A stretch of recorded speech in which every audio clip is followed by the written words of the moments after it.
Enzyme regulation. Enzymes can be regulated by two mechanisms. One is a fine control by altering the activity of the existing enzymes, which is of two types, allosteric regulation and covalent modification. The second mechanism is by altering the number of the enzyme molecules, which is known as course control, and this is mainly done by induction and repression of the enzyme. Induction is increasing the number of enzyme molecules and repression is decreasing enzyme molecules. Coming to allosteric regulation, now these allosteric enzymes have got two different sites. One is the active site where the substrate binds, and the other one is allosteric site where the positive and the negative modifier binds.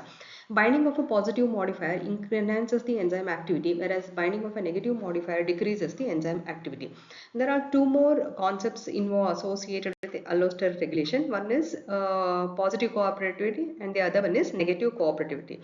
Now, positive cooperativity refers to the process wherein attachment of substrate to enzyme facilitates binding of more substrates to other subunits of the enzyme. This is known as positive cooperativity. Now, this mechanism holds good for enzymes with multiple subunits, wherein binding of one substrate to one subunits facilitate binding of the other substrates to different subunits. So that is positive cooperativity. Negative cooperativity is binding of one substrate to the subunit, one subunit of the enzyme inhibits the binding of subsequent substrates to subsequent subunits. That is negative cooperativity. Example for allosteric regulation. Now this is a glycolytic pathway followed by a TCA cycle wherein the reducing equivalents are channeled to ETC to produce ATP. When large amount of ATP is produced in electron transport chain, now this acts as a allosteric inhibitor of phosphofructokinase, one of the key enzyme of glycolysis. When there is large amount of AMP in the electron transport chain or the mitochondrial matrix, this acts as allosteric activator of phosphofructokinase, channeling the signaling the glycolytic pathway followed by TCA cycle and entry of the reducing equivalents to electron transport.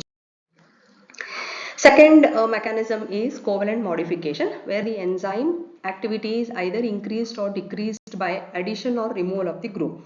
So, good example of this covalent modification is zymogen activation by partial proteolysis. Now, all these are enzymes associated with protein digestion. So, they are activated by proteolysis. The examples include conversion of chymotrypsinogen to chymotrypsin, trypsinogen to trypsin, proelastase to elastase, and pepsinogen to pepsin. Other example of covalent modification is attachment and removal of phosphate group from the enzyme.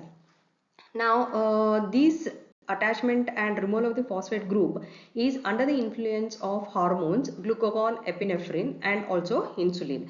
Glucagon and epinephrine phosphorylate the key enzymes of various metabolic pathways in fasting state, whereas insulin dephosphorylates the key enzymes of various metabolic pathways in well-fed state.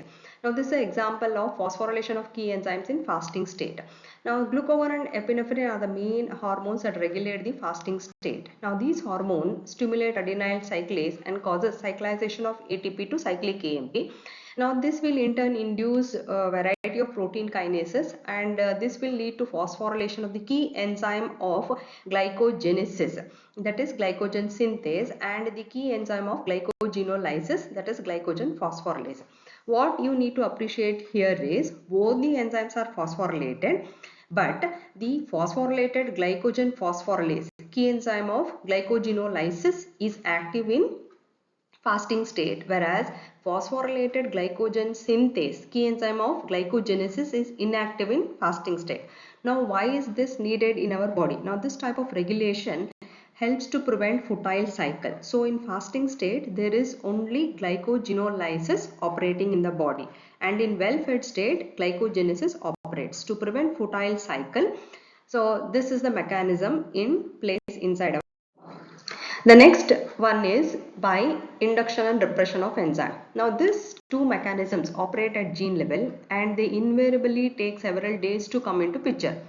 This mechanism is by increasing or decreasing the number of enzyme. Induction increases the number of enzyme and repression decreases the number of enzyme.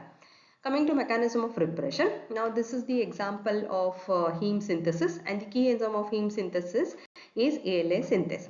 Now this is the cistron, functional unit of the gene, which has four components: regulatory domain, which synthesizes the regulatory protein, also known as aporepressor.